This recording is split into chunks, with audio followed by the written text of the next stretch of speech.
It's Constance with Charming Custom Crafts, and I guess I'm taking another break from the card series, and I don't want to chat too much because I've got a lot to show you. I'm doing the Next in Flower series because I did something for an order, and it's everybody had asked me on my Facebook page if I would teach them this. So this is this week's tutorial, and I'm going to pull up here because I have several things in the works. This is my long stem flower. This is satin.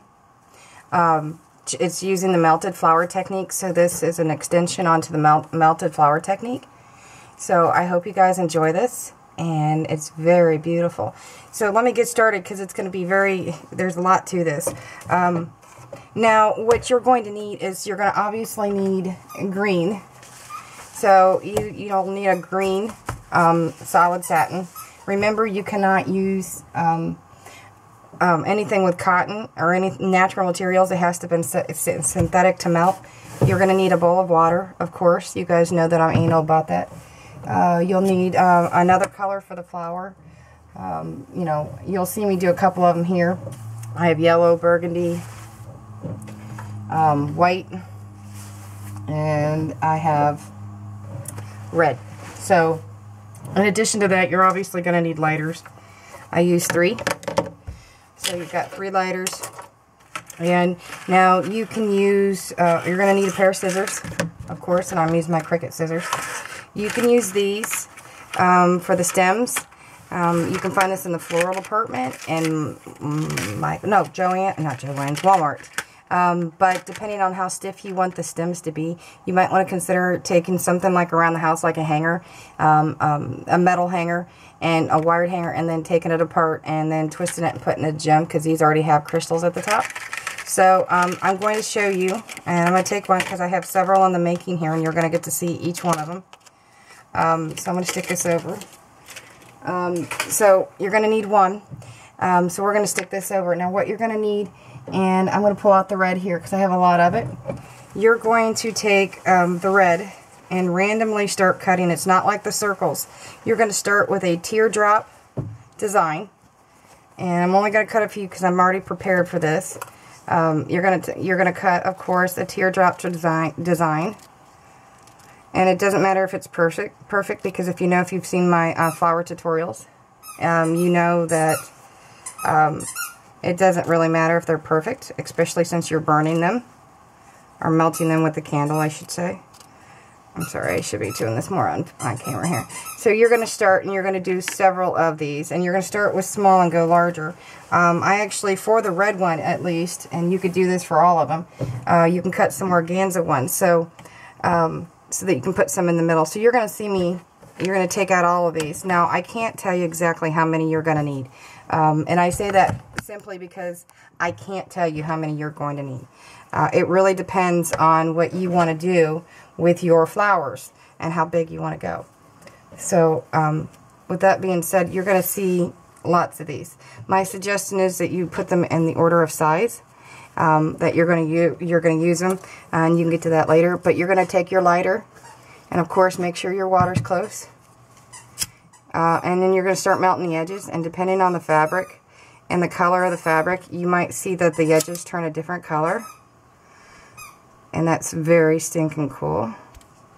So you're going to go through and you're going to do every one of them, and you can do, I'd say start with 15 or 20, and that's what I can tell you, at least. I've used 15 to 20, and I've used more than that on petals.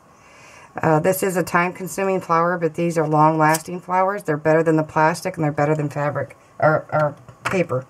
And again, you're going to want to use as many lighters as possible because you don't want to melt yourself. And you'll see as you get bigger in the flower, it'll start to stiffen. And you're going to want to do all of these. So with that being said, and this is done, I'm going to put the red over for now. Because I'm going to move on because we're at 4-minute mark. I started the burgundy. And you'll see this, and you'll see how fluffy they get. They look like petals that you would buy for a wedding. And you're going to take this, and you're going to need also your glue gun. So I'm going to set the glue gun down right here. And when you start working on this, when you start poking holes, you're going to want to put the satin side out And you're going to need your hot glue gun to do this, and you're going to want to poke holes in each piece. Now, I start with a little piece here. Just put a little hot glue, and I pull up and hold it tight. And I kind of start shaping the flower. And you're going to put, you can put several of these on at a time. And you'll start to see it take shape. Now, you're going to want to put just a little more on another edge. And as you go, you're going to add to it. Sorry about the squeaking. I have one of the dogs squeaking, playing around. Now, as you get to the bottom edge, you're going to want to put a little bit down here and pull up so that you don't have this long looking flower. You want to make sure it starts to curve. And you're going to keep going. Let me see if I get another smaller one here, because I've got pieces and I did not put them in order. It's kind of hard to do all of that when I'm trying to make sure I show you guys everything. We're already at 6 minutes here. And I'm going to put another piece on this one, and I'm going to move on. And I did them in different colors so that you guys can see them. And watch how you do the edges. You're going to want to use the edges to your benefit to put each of the petals on. Now, you'll be surprised how many you use in the middle, because I have learned that you use probably the most around the middle of the flower. So, with that being said, and you got the middle started, you'll see that you use more. And like I said, take advantage of the edges.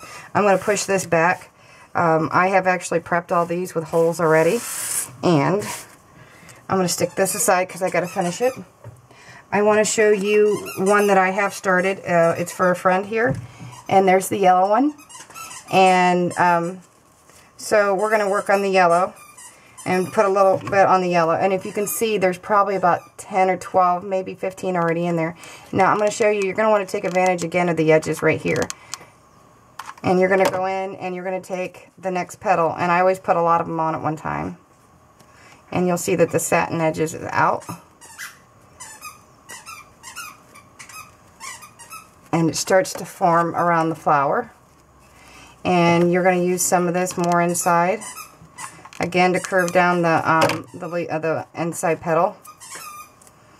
And you just keep going. You can see how pretty it's starting to curl. So, and I do the other side a little bit. And you start seeing it forming. And I'm going to use this edge once again and use this edge for the next petal, because the petals, as you notice, start to get bigger as you go. The one thing I can tell you, you start with a teardrop design and you work your way into like a guitar pick. And that's kind of cool. You see how it starts to roll out? And that's the reason why I wanted to show you it starts to roll. And like a real rose petal does. And again, you use a little bit more. And you hold it for a few seconds. This is the reason why I use hot glue. It goes real fast.